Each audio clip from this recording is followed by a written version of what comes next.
Hi, I'm Mia, 30 years old, trying to keep my life balanced amidst the family chaos. Growing up, I always felt like the backdrop in a play where my sister, Sophia, took center stage. Our mom has a way of making everything feel like an audition for her approval. And let's just say Sophia always got the lead role. It's not Sophia's fault, though. She's been going through a tough time after her divorce. But somehow, Mom uses this as a reason to put more pressure on me. Just last week, during our dreaded Sunday family dinner, Mom slipped into her usual spiral. You know, Mia, maybe if you weren't so tied down, Sophia wouldn't feel so alone. It's not healthy for her to see you and him so settled. Her words were cold, aimed to sting, and I could feel them freezing me out. I don't understand why my marriage has anything to do with Sophia's happiness. Shouldn't we be supporting her and finding her own way? I tried to keep my voice even, but inside I was boiling. Oh, come on, Mia. Maybe loosen up a bit. Live a little, like Sophia. Take a break from him. She waved dismissively, as if my husband were some accessory I could toss aside. Mom, I'm not divorcing my husband just to make Sophia feel better. That's absurd. I finally snapped. Sophia, who had been quietly picking at her food, glanced up, her eyes flickering between us. You always do this, Mom shot back, her voice rising. You make everything about you. Think about your sister for once. The tension was thick, cutting through the air. But for once, Sophia spoke up. Actually, Mia has a point. Her voice was shaky but firm. I don't need her to be single to feel better. This isn't about me, is it, Mom? Silence filled the room. Mom's face tightened, her eyes narrowing as she turned to Sophia. So you're on her side now? The dinner ended in cold, clipped goodbyes. On the drive home, my husband reached over and held my hand, his silent support steadying me. But the weight of Mom's words sat heavy between us. After a long silence, he finally spoke, his voice careful. Maybe your mom has a point. If this keeps up, it could start affecting us. I sighed, watching the city lights blur outside the window. I know, but what can I do? She's my mom. I can't just cut her off, can I? He didn't answer, and we spent the rest of the drive lost in our own thoughts. The week after that disastrous dinner, tension was building like a storm. My phone buzzed incessantly with texts from Mom, each one more insidious than the last. Just heard from Janice, from book club. She saw him with someone at the cafe. They seemed close, too close. Thought you should know. I stared at the screen, disbelief turning into frustration. It was ludicrous, but the seed was planted, and that's all she needed. I needed answers, face to face. When I walked into Mom's house later that day, the air was thick with the scent of her rose candles, an ironic attempt at peace. She was in the kitchen, humming a tune, pretending nothing was wrong. Mom, we need to talk. My voice was firm. She turned, her face a picture of practiced concern. What's wrong, dear? Don't play dumb. The messages about my husband. Why are you spreading lies? Her response was cool, detached. I'm just looking out for you, Mia. People talk. I thought you should know. And you believe them without asking me? Without proof? You're trying to stir up trouble. My pulse quickened with anger. Trouble? No, I'm saving you from it. Maybe you're too close to see what's really going on. Just then, Sophia walked in, catching the end of our argument. What's going on? Mom's been spreading rumors that my husband's cheating based on some cafe gossip. I explained, barely containing my frustration. Sophia looked between us torn. Mom, why would you do that? If there's nothing to it, no harm done, right? But if there is, wouldn't you want to know? Mom's voice was the epitome of evasion. By breaking up her marriage over rumors? Sophia's voice rose in rare defiance. Is that how we handle things now? Mom played her victim card. I'm being attacked here for caring, for loving my daughters enough to make sure they aren't being deceived. How is that wrong? I grabbed my phone, my resolve hardening. This isn't love, Mom. It's control, and I'm not standing for it anymore. Sophia and I left together. The divide Mom tried to create between us now a bridge. As we stepped outside, the cool evening air chilled our heated faces. I'm sorry, Mia, Sophia said quietly, for not seeing it sooner. For everything. It's not your fault. We're in this together now, right? I squeezed her hand, a simple gesture filled with unspoken promises. The family reunion was supposed to be a celebration, a festive gathering at our ancestral home. But as the sun dipped lower, the mood shifted, like the quiet before a storm. Mom had orchestrated the perfect scene. Flowers, fairy lights, but underneath things were far from perfect. She clinked her glass, calling for attention. Family is everything, she began. It's about supporting each other, making sacrifices, like Sophia, who's come out stronger after her divorce. She smiled at Sophia, who managed a weak nod, then turned her gaze to me. Her smile faded. And then there's Mia, so settled in her little world she can't see beyond it. The murmurs grew louder, judgmental. I could feel every eye on me, the scrutiny like pinpricks on my skin. Really, Mom? Is this necessary? I said, my voice steady. Despite the turmoil raging inside her, Mom ignored me and pressed on. Imagine a world where we all just thought about our own happiness, no care for how it affects others. Mia could learn a lot from Sophia's courage, don't you think? Mom, stop. That's enough. Sophia's voice cut through the air, sharper than I'd ever heard it. The crowd gasped, stunned. Mom looked caught off guard, her well-rehearsed script suddenly disrupted. Why are you doing this? Sophia continued, stepping closer to me, forming an unspoken barrier between us and Mom. Why can't you just be happy for Mia? She's not living her life at anyone's expense. She's been supporting me more than anyone. Mom quickly recovered, her voice cold and calculated. So you think undermining me changes the truth? Mia is selfish, and you, Sophia, are blinded by sisterly love.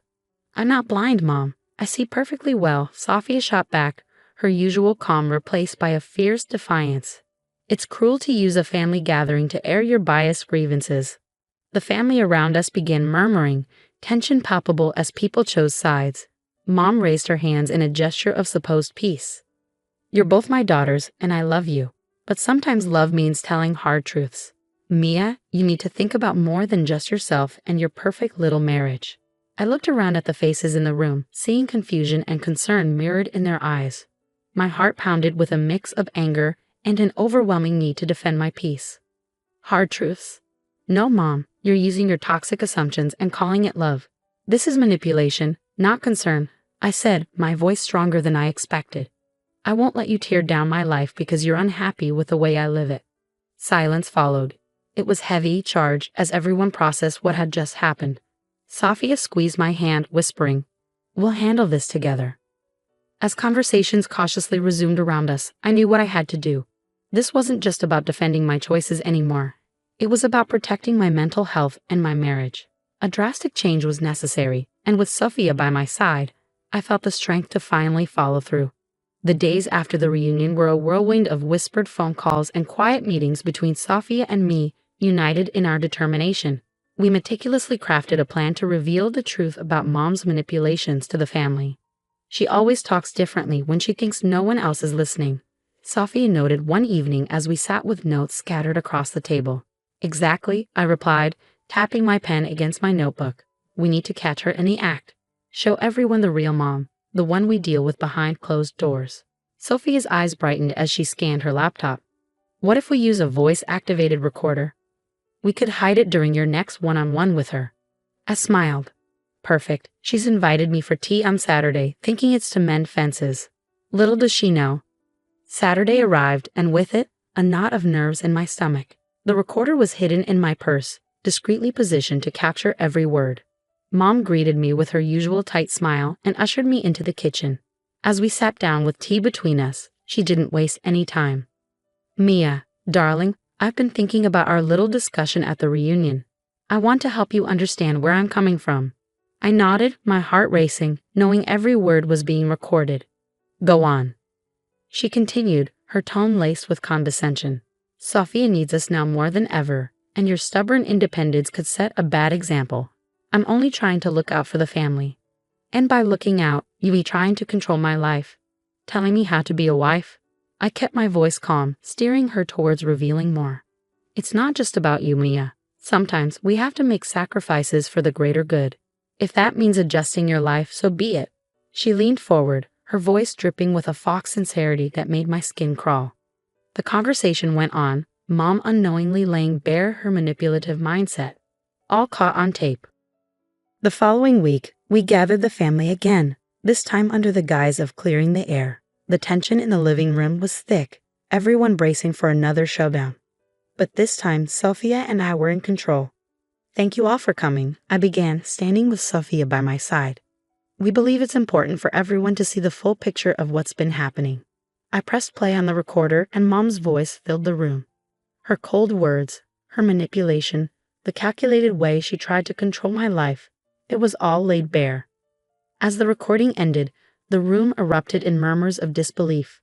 Mom's face paled, her usual composure shattered. "Is this true? You've been manipulating your daughters like this?" Aunt Marie asked, her tone filled with disbelief. Mom stammered, her eyes darting to the shocked and disappointed faces around her. I was just trying to."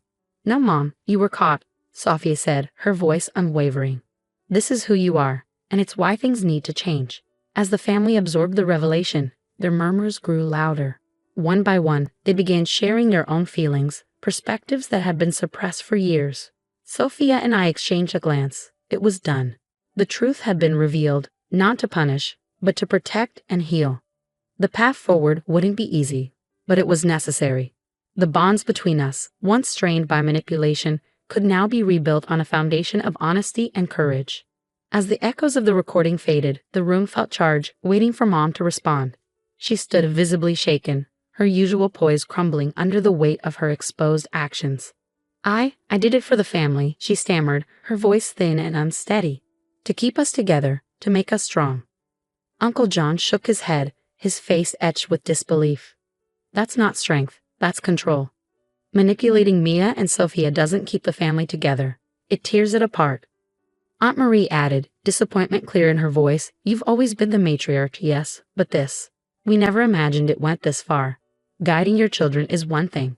Controlling their lives is another." Mom's eyes darted around the room, seeking an ally, but found none. Even Sophia, her once staunch supporter, stood firmly by my side. "Mom, we needed you to be our support, not our puppeteer," Sophia said, her voice steady and resolute.